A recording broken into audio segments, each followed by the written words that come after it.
Assalamu alaikum wa rahmatullahi wa barakatuh. On va donc commencer le 27e cours sur les thèmes du Coran.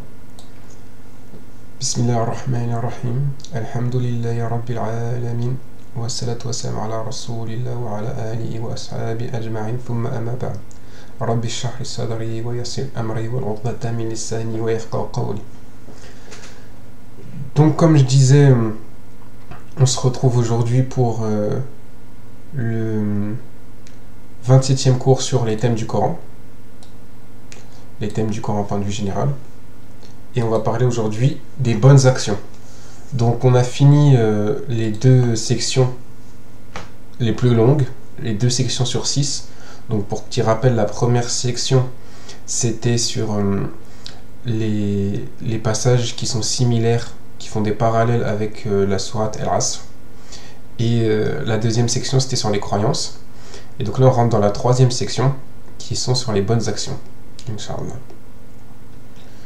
Donc comme je l'ai déjà dit dans des cours précédents, tous les prophètes sont venus avec les mêmes croyances et les mêmes morales. Mais ils sont venus avec des lois différentes. Et donc aujourd'hui les bonnes actions c'est un peu se concentrer sur les morales de l'islam, qu'est-ce qui est bon, qu'est-ce qui n'est pas bon, et qu'est-ce qui est bien de faire, qu'est-ce qui n'est pas bien de faire. Et dans le Coran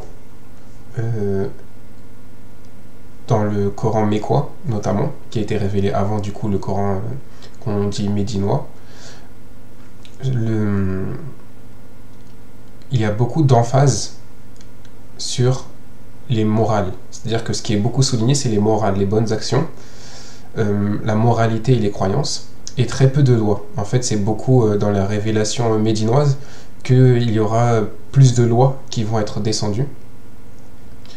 Et il faut savoir que en termes de proportion, à peu près 10% du Coran c'est des lois. Mais donc pour revenir à l'argument, c'est que c'est surtout beaucoup les morales et les bonnes actions qui sont mis en avant et pas forcément les lois. Par exemple, une morale c'est la pudeur.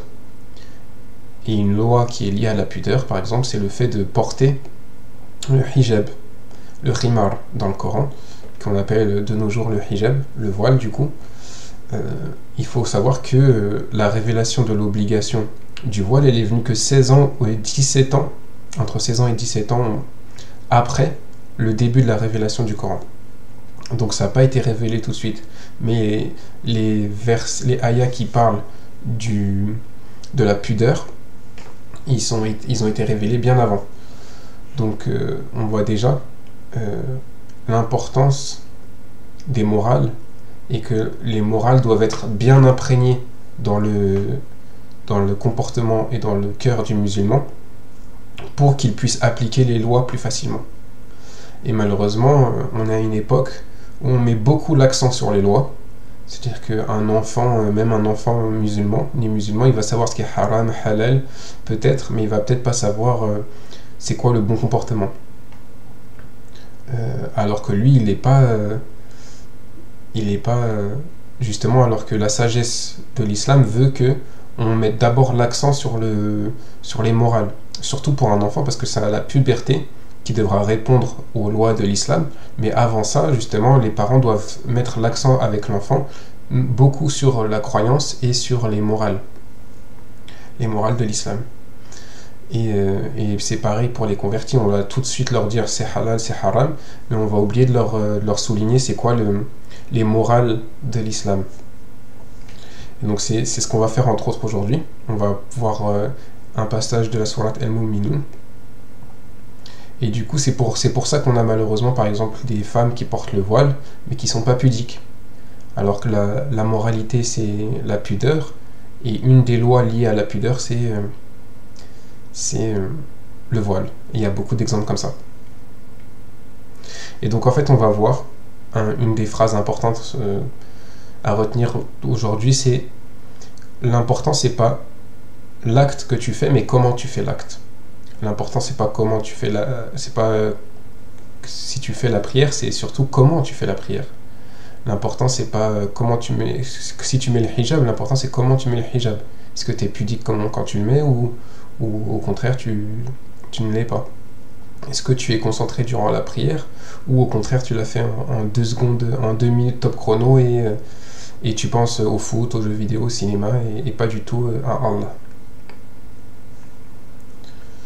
Donc on va commencer par Surat Al-Mu'minun qui commence par du coup Qad aflaha mu'minun. Certes on réussit, certes les croyants ont réussi. Donc aflaha c'est la réussite, mais c'est pas n'importe quel type de réussite. Aflaha c'est une réussite spécifique dans le sens où il y a un sens caché, dans le sens où la racine du mot falaha, on peut aussi l'utiliser pour un paysan qui fait la récolte de la moisson. Et pourquoi? Parce que le travail de paysan c'est un travail assez dur, c'est un travail qui dure longtemps et c'est un travail qui est assez dur et on n'est payé qu'une seule fois. Pourquoi on n'est payé qu'une seule fois? Parce qu'imaginez, vous avez un champ, vous plantez des toutes petites graines, vous les plantez petit à petit, et après elles vont grandir, vous devez faire attention, vous devez faire attention à elles, vous devez faire attention qu'elles ne se fassent pas manger par des animaux, qu'elles ne se fassent pas infecter par des insectes, qu'elles ne soient pas malades. Et après 1 an, vous allez, une fois qu'elles seront bien grandies, que vous allez les couper et que vous allez les vendre, c'est là que vous allez vous faire de l'argent.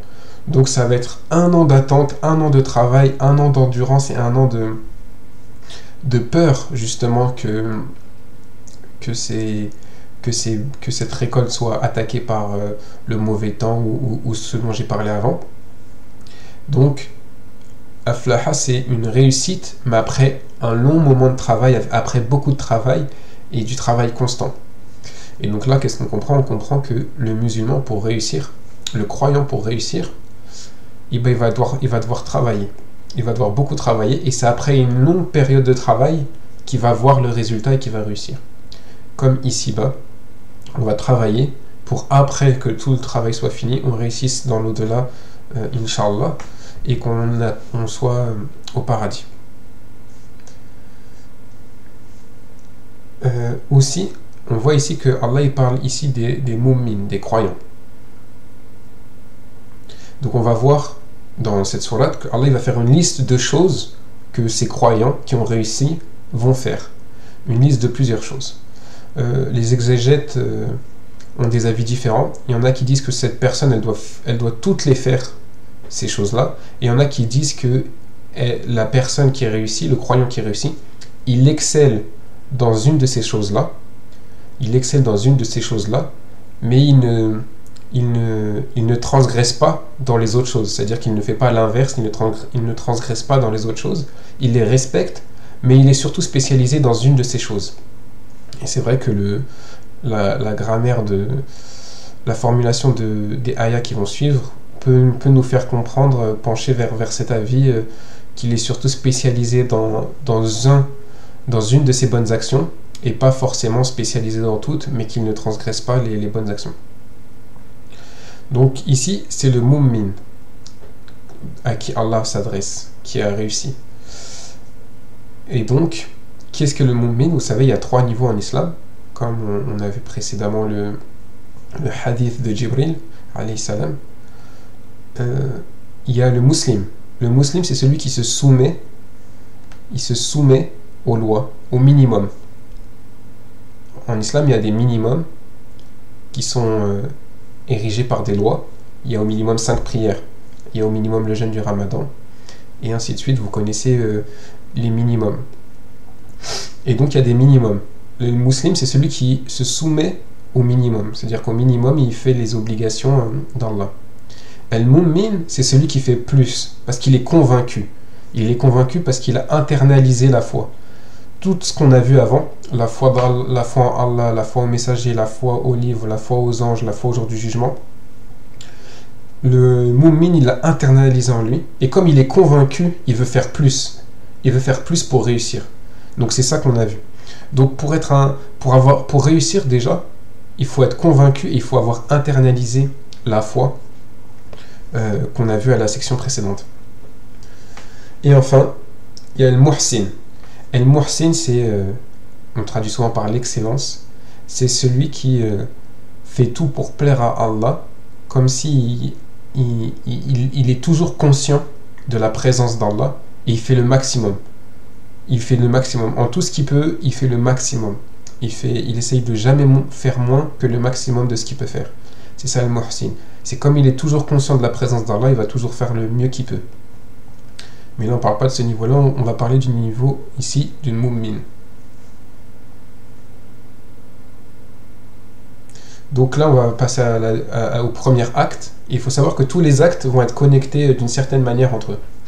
Donc là, on a vu قَدْ أَفْلَحَ الْمُؤْمِنُونَ الَّذِينَ هُمْ فِي صَلَاتِهِمْ خَاشِعُونَ.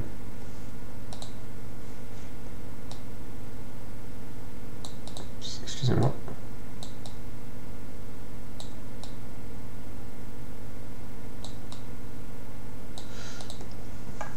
Ceux qui sont humbles, donc ça ce serait pour une traduction de Rouchour, humbles, humiliés, dépassés dans leur prière.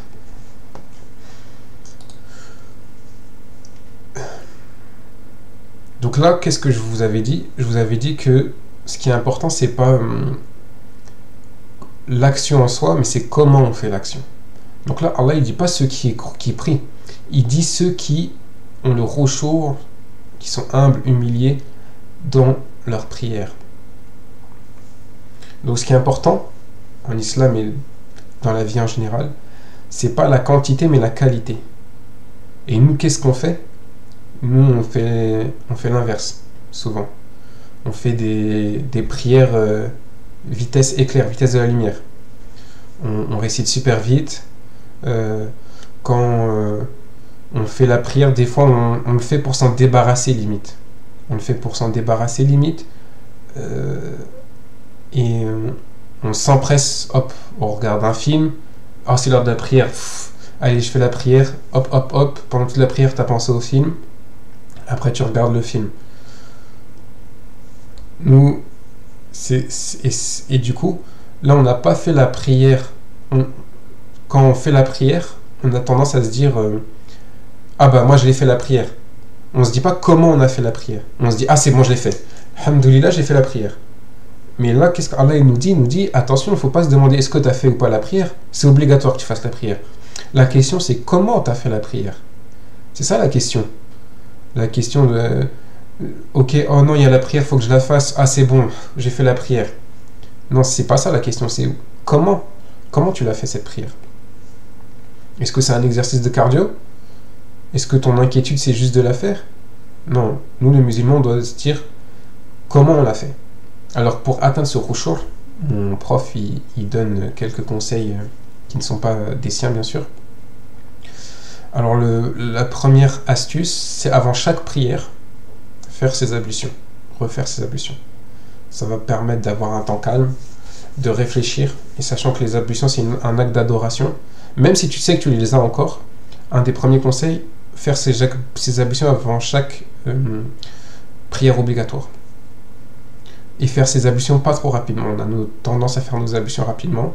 Ne pas oublier que c'est un acte d'adoration, pas les faire lentement non plus, mais prendre son temps, enfin pas prendre son temps, mais les faire à une vitesse normale, régulière, pas trop rapidement, ni trop lentement, afin de se rappeler que c'est un acte d'adoration qui efface les péchés. Avant les prières obligatoires, un autre conseil, faire les sunnahs. Avant certaines prières obligatoires, notre prophète, il faisait 2 rak'at, voire 4 pour d'or. Faites au moins 2 rak'at avant ces prières-là. Ça va faire l'effet un peu d'un échauffement, si je peux me permettre. Ça va vous mettre dans la zone, ça va vous mettre dans l'état d'esprit. Et une fois que vous allez prier la prière obligatoire, vous allez être beaucoup plus serein, calme et concentré. Si vous ne faites pas ça, au moins pas de téléphone avant 5 ou 10 minutes avant la prière. Donc ça, c'est plus un conseil personnel que j'ai vu sur moi-même. Pas de portable, et surtout pas de réseaux sociaux 5 à 10 minutes avant la prière. Commencez-vous déjà à vous mettre dans l'état d'esprit que vous allez prier, et bien si vous pouvez faites du dhikr, ce genre de choses. Maintenant, dans la prière elle-même, récitez doucement. Même si tu ne comprends pas ce que tu récites, si tu ne comprends pas la sourate que tu récites, récite-la doucement. Prends le temps de la réciter. Aussi les mouvements. Les mouvements entre chaque prière. Par exemple, vous êtes debout et vous allez être en soujoud. Non, pas en soujoud, en recours, pardon. Avant de vous prosterner, ne le faites pas à la vitesse de l'éclair. Il y en a, ils font tellement vite, on pourrait entendre un courant d'air. Vous savez, comme quand il y a un coup d'épée là, comme ça. Il y en a, ils font tellement vite, t'as l'impression que t'entends ce bruit. Non. Faites-le pas non plus comme une... je sais pas comment... Ne le faites pas non plus au ralenti comme ça. Mais faites-le à une vitesse normale, à une vitesse régulière. Comme ça. Afin d'amener de la sérénité en fait. Le but de tout ça, c'est d'amener de la sérénité pour essayer d'accéder au Khushu', Inch'Allah. Donc ne le faites pas trop rapidement. Et restez dans la position un petit moment. Ne faites pas juste des va-et-vient. Restez dans cette position, le ruku' ou le sujoud, et espacez le dhikr. Ne dites pas... donc ça c'est un autre conseil. Donc restez dans la position. Et l'autre conseil, pour rester dans cette position, espacez le dhikr. Ne dites pas Subhana Rabbil A'la, Subhana Rabbil A'la, Subhana Rabbil Azim, Subhana Rabbil Azim, Subhana Rabbil. Ça c'est n'importe quoi et c'est un manque de respect envers Allah. Le mieux c'est d'espacer entre chaque dhikr pour bien prendre son temps. Subhanallah, Subhana Rabbil Azim, Subhana Rabbil Azim, Subhana Rabbil Azim. Plus comme ça, si vous pouvez. En tout cas, espacer. Ce que je veux dire, hein, c'est pas de réciter comme moi je l'ai fait, mais d'espacer quand vous faites le dhikr. Parce que vous parlez à Allah, c'est un manque de respect, vous parlez à personne comme ça. Et pour vous-même, encore une fois, essayez d'accéder au Khushu'. Après, ça c'était des conseils mineurs. Dans les conseils majeurs, le conseil numéro 1 que je vous donnerai, c'est de suivre un cours que je vais bientôt mettre en ligne, Inch'Allah, qui va s'appeler le sens de la prière ou l'essence de la prière. Je ne sais pas encore le nom exact que je vais lui donner. Où l'objectif de ce cours, ça va être de reprendre chaque chose qu'on dit dans la prière, de Allahu Akbar à Assalamu alaikum wa rahmatullah. Et pour en comprendre le sens, mais ça on comprend le sens, vous pouvez regarder sur internet, vous pouvez regarder sur des livres, etc. Mais aussi apprécier le sens, pouvoir méditer sur le sens, comprendre le sens. Ça va être ça l'objectif, ça va pas être juste de comprendre, mais vraiment de réfléchir au sens afin que ça nous impacte. Donc déjà ça c'est mon premier grand conseil. Et mon deuxième grand conseil, c'est de s'intéresser fortement, Inch'Allah, au Coran et à la langue arabe. Pourquoi ça? Parce que il y a une partie dans chaque prière qui ne se répète pas, c'est la partie après Surat al-Fatiha, la sourate qu'on récite, ou qu'on entend l'imam réciter. Et pour comprendre cette partie-là, quand on est derrière un imam, il faut étudier la langue arabe, il faut étudier le Coran. Comme ça, à chaque fois qu'on entend un imam réciter, on sait de quoi il parle. Et comme ça, Inch'Allah, quand on voit que l'imam il pleure, on comprendra pourquoi il pleure. On comprendra la parole d'Allah et on sera aussi émouvé. On sera aussi émouvé, n'importe quoi. On sera aussi ému, excusez-moi. Donc, c'est vraiment important d'étudier le Coran et la langue arabe un minimum, parce que c'est la parole d'Allah. Et que c'est une des clés importantes pour avoir le Khushu' durant la prière.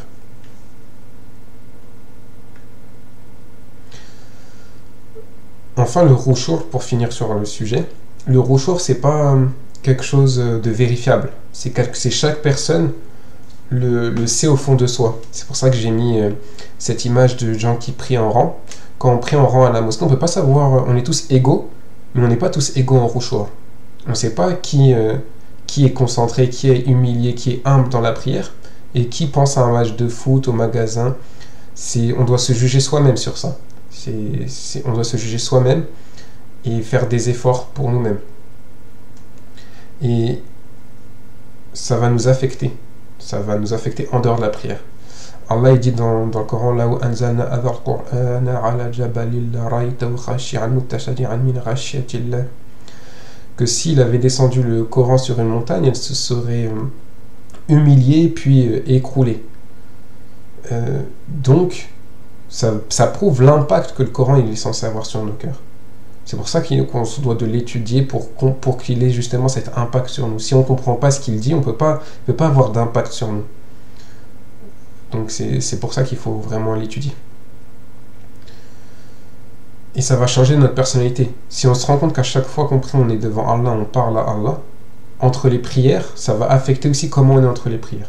Parce que comme on sait qu'on vient de quitter Allah et qu'on va aller le revoir bientôt pour une prochaine prière, notre comportement entre les prières va grandement être impacté parce qu'on a le khushu' durant la prière. Donc voilà pour la deuxième ayah. الذين هم في صلاتهم خاشعون والذين هم عن اللغو معرضون والذين هم عن اللغو معرضون. Et ceux qui, à propos de l'lagou, se détournent du lagou. Alors c'est quoi le lagou? C'est les activités ou des paroles futiles, inutiles.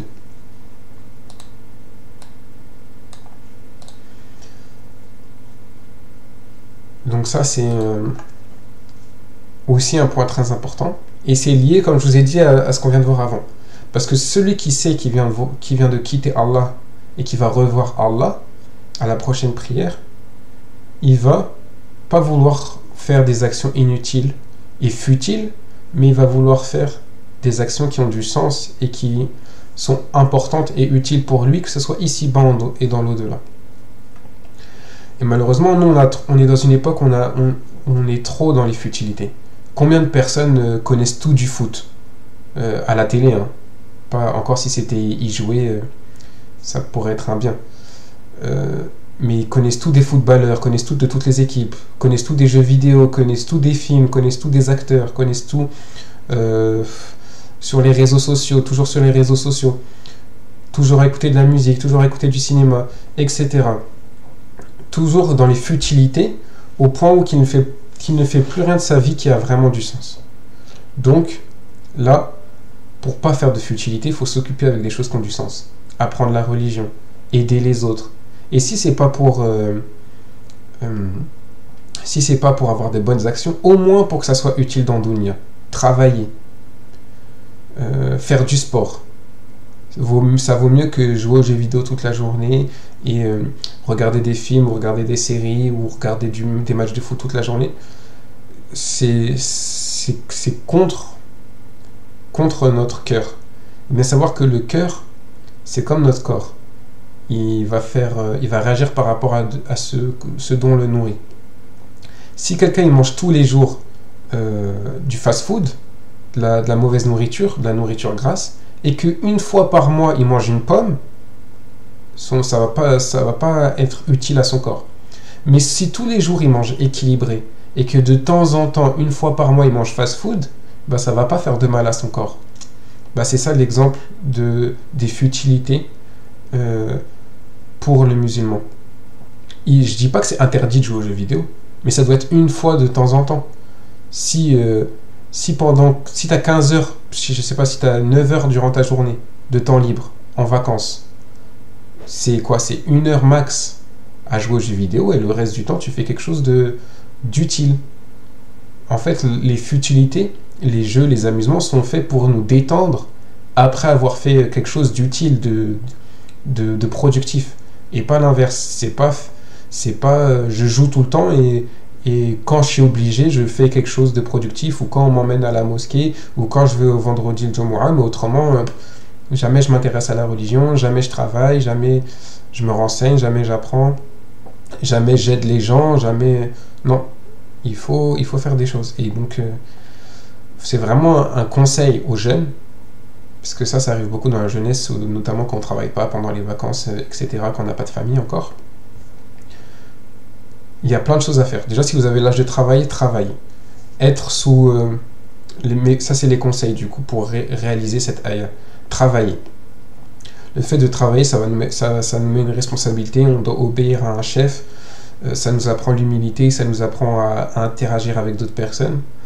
Donc travaillez si vous pouvez, dans des trucs halal bien sûr, mais travaillez.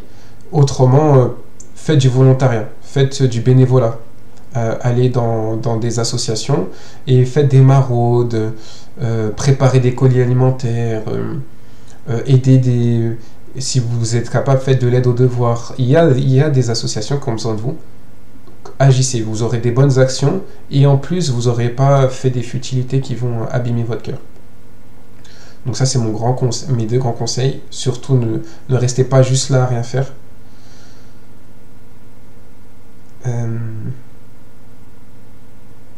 Tu vas perdre... En fait, ça va juste te faire perdre des heures de ta vie et tu vas pas grandir. Tu vas arriver à 20 ans, 30 ans et tu vas être encore un enfant dans ta tête.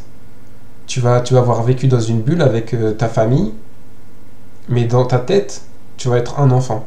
Mais sauf que comme tu auras grandi, tu auras des hormones, tu auras des envies. Donc tu vas travailler juste pour t'acheter des gadgets, le dernier iPhone, etc. Ce genre de choses. Le dernier téléphone qui sort, le dernier Samsung, je ne sais pas quoi. Peu importe la marque. Mais tu vas pas être un adulte, tu vas encore être un enfant. Et pareil, tu vas avoir des hormones, des envies, donc tu vas vouloir te marier, mais tu vas encore être un enfant. Et il y a des chances que ce mariage tourne mal, parce que tu as encore une mentalité d'enfant, mais comme tu as voulu te marier, tu t'es marié, mais tu n'as pas la bonne mentalité. Donc c'est pour ça que c'est vraiment primordial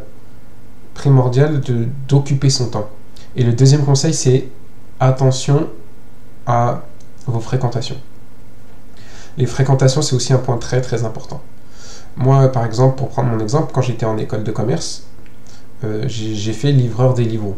Avant d'être musulman, du coup, j'ai fait livreur. Et non, j'étais musulman à l'époque, je crois. Oui, j'ai fait livreur.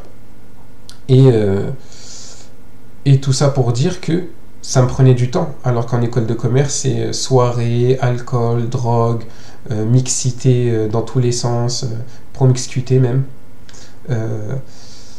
Et du coup, alhamdoulilah, moi, ça m'a permis d'occuper mon temps, de faire ça. Et aussi avoir la bonne compagnie. Si tu es avec des gens qui boivent pas, qui fument pas, qui sont droits, tu vas rester droit. Donc, la bonne compagnie. Et comment savoir si tu es en bonne compagnie? Est-ce que quand tu es auprès de tes amis, tu fais plus de bien ou tu fais moins de bien? Est-ce que quand tu es auprès de tes amis, tu es plus vulgaire ou tu es moins vulgaire? Voilà comment savoir si tu es en bonne compagnie ou pas. Donc voilà, ça c'est les conseils pour ce deuxième point. C'est s'éloigner du la'ou. Donc, on va finir.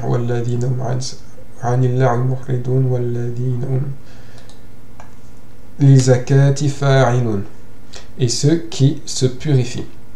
Alors ici, il y a eu les exégèses ont eu plusieurs avis sur l'interprétation de zakat. Il y en a qui ont dit que c'est donner la zakat, tout simplement, la somme d'argent que vous connaissez. Ou il y en a qui ont dit que c'est se purifier, parce que zakat, à l'origine, ça veut dire se purifier. Et donc, des exégèses disent que quand c'est le verbe donner la zakat, on parle de l'argent, mais quand ici, comme le verbe qui est utilisé, c'est fa'ala, faire, donner la zakat. Du coup, c'est c'est faire la zakat. Donc du coup, ça voudrait dire faire la purification. En fait, c'est des gens qui se purifient. Alors pourquoi j'ai mis un oignon? C'est pas parce que c'est pas parce qu'on pue ou quoi que ce soit. Je sais pas ce qu'on pourrait imaginer, mais pourquoi j'ai mis un oignon? Parce que mon prof ainsi que son prof décrivent la purification comme ça en fait. Donc celui qui purifie, c'est quoi? C'est celui qui essaye de s'améliorer. Donc nous, en tant que musulmans, si on veut réussir, en tant que croyant, on doit quoi? On doit se purifier. Essayer d'être meilleur. Essayer d'être encore meilleur. Donc pour être meilleur, qu'est-ce que tu fais? Tu détectes un défaut chez toi.